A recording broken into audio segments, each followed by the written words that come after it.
কি জোর করে নেবেন মানে? দিদি সাহেব দেখেন আমার এরকম করেন না, আমার মাফ করে দেন।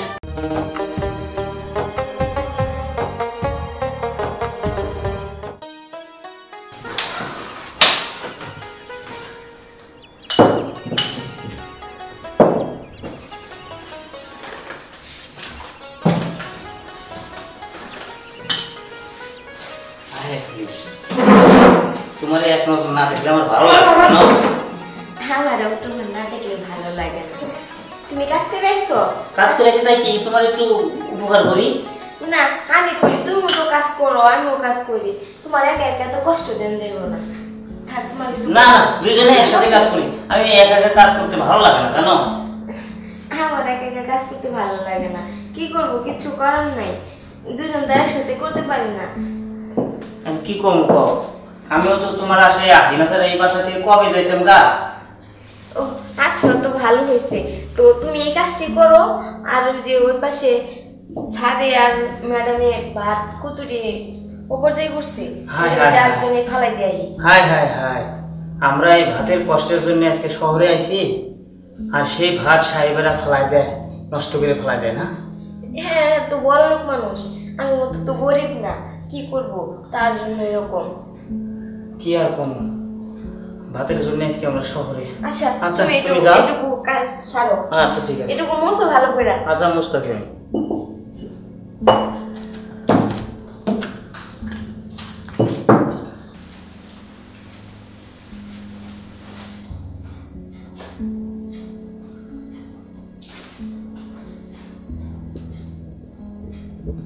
ফুলিয়া কাকা কাজ করতেছি, ফুলির না দেখলে আমার ভালো লাগে না। যাই একটু ফুলির কাছে যাই, একটু কাজ করি, ফুলির সাথে একটু দেখা করে আসি।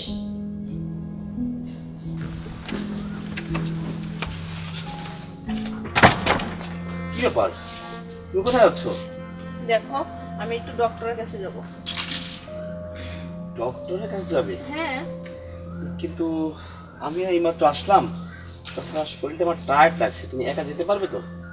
সমস্যা নাই, আমি একা যেতে পারবো। আর হ্যাঁ তুমি তো মাত্রই আসলাম, ফ্রেশ হয়ে ওই যে এটা আছে ফুলি আছে, তারপর বধু আছে, ওদের বলো খাবার টেবিলে ওরা খাবার টেবিল দিয়ে দেবে। আর যদি বেশি খারাপ লাগে তুমি একটু রেস্ট নিও। হ্যাঁ আচ্ছা ঠিক আছে, তাহলে তুমি এসো। আচ্ছা ঠিক আছে, তাড়াতাড়ি এসো। আচ্ছা যাই। হ্যাঁ যাও। আরো হ্যাঁ কি করো, সাবধানে একটু থেকো। হ্যাঁ আচ্ছা ঠিক আছে। বেশি টায়ার্ড লাগতেছে তোমার? না ঠিক আছে।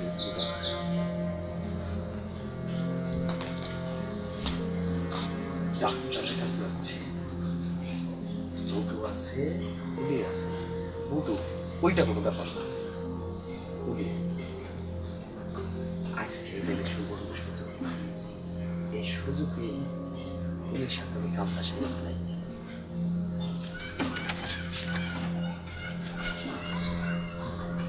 তোরে অনেক সুন্দর লাগতেছে।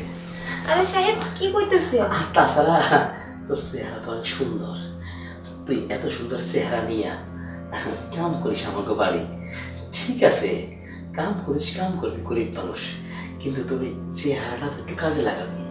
আর চেহারা সুন্দর থাকলে চেহারা একটু কাজে লাগাইতে হয়। কাজে লাগাবো মানে?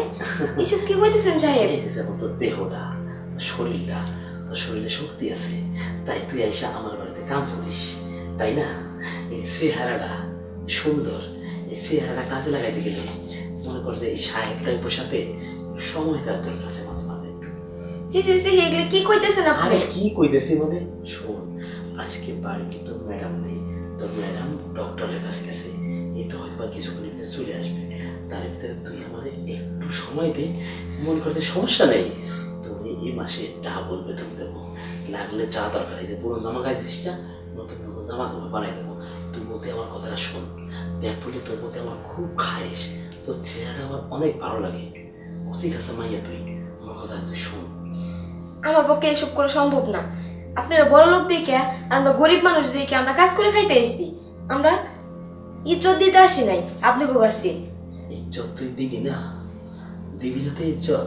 না দিব না। আমি তাহলে কিন্তু জোর করে নেবো। কি জোর করে নেবেন মানে? দিদি সাহেব দেখেন আমার এরকম করেন না, আমার মাফ করে দেন।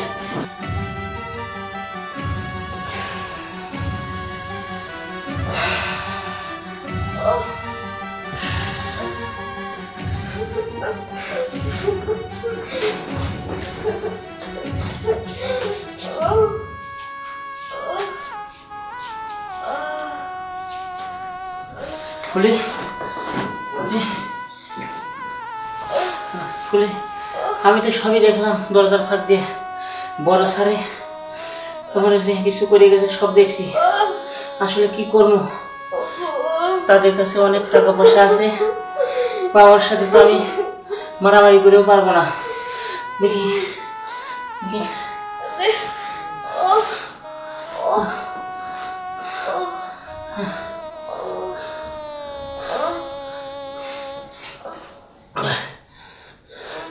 ফুলি ফুলি,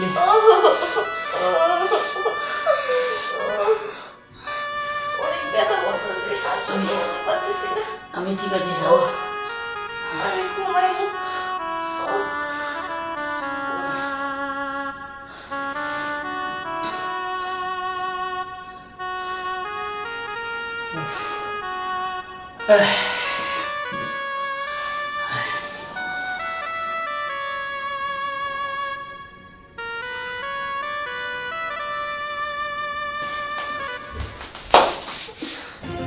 ফুলি, বুদু, এই তোদের কি অবস্থা? হ্যাঁ, তোরা আসলে আমার বাড়িটাকে এত নোংরা বানিয়ে রাখছিস কেন? এই ছেড়া, আমার কথা শুনেন। এই কি কথা শুনবে তোদের? কি কথা শুনবে? আমি নিজের চোখে তোদের দেখেছি কি অবস্থা। দেখো তো, মেয়েটা লিপস্টিক সারা মুখে মাখিয়ে দিয়েছিস। দেখো মাকাম কামার জন্য কি এই বাড়িতে রাখিস তোদের? এই আমার কথাটা আবার কি কথা শুনবি? এই বেয়া দেখেন, যা এ তোদের মতন অপবিত্র মেয়ে যদি আমার শরীরে টাচ করে আমার যা যা যা যা যা যা যা বেয়া দরজারি করে। এই তোকে লজ্জা করে না? এই তোকে তো ভাত খেতে দিয়েছিলাম, দুপুর ভাত খাওয়ার জন্য তোদের চাকরি দিয়েছিলাম। আমার কথা শুনে তুই এই ছেলেটাকে পেয়ে ধৈর্য ধরতে পারলি না? যৌবনটা এতটা বেড়ে গেছে তো, অসভ্য মেয়ে জন্য কোথাকার। এই তোর কি বাপ ভাই বোন কিছু নেই? তোর কি মান সম্মান নেই? হ্যাঁ, তোর বাপ মান সম্মান গেছে, আমার বাড়ির মান সম্মান গেছে। অসভ্য জানি কোথাকার। ছোট ছোট লোকে জাতেই থাকে আলাদা, কামলা কামলাই থাকে, কামলা কখনো বড় হতে পারে না। ওদের মতো চরিত্রহীন যদি হয় মানুষ। এই ভালোবাসলে যে আকাম করতে হবে তাই? ভালোবাসছিলে ঠিক আছে, তুই আমাকে বলতি, আমি দেখে নিতাম। অসভ্যগুলি তোদের মতো চাকর চাকরানি যদি আমাদের বাড়িতে থাকে, আমাদের মান সম্মান সব যাবে। যাই থাকে না, বেড়াই না, যা যাই থাকে না। তোদের জন্য আর কখনো না দেখে, আর বেতনের জন্য তোরা কখনো আমার দরজার সামনে আসবি না। যা যাই থাকে না, বের হ, বের হওয়া ঘাম কাটে বের করে দেবো। আসলে কি জানো, এই দুনিয়ায় গরিব মানুষের কোনো বিচার নাই। চলো চলো আমরা যাই। যাই থাকে যা, অসভ্যগুলি কোথাকার। খেতে পারে না দুটো ভাত, আসছে কামের জন্য, কাজ দিয়েছে। আর এখন বাসা বাড়িতে আমি খালি যে বাসা বাড়ি এসে একবার আকাম কুকাম করে আমার বিশ্রামতে নষ্ট করে দিছে। মান সম্মান তো কিছুই রইল না আবার। অসভ্যগুলি ছেলে। দর্শক, আপনারা কি ভেবেছিলেন এখানে এই সাহেবের বিচার হবে?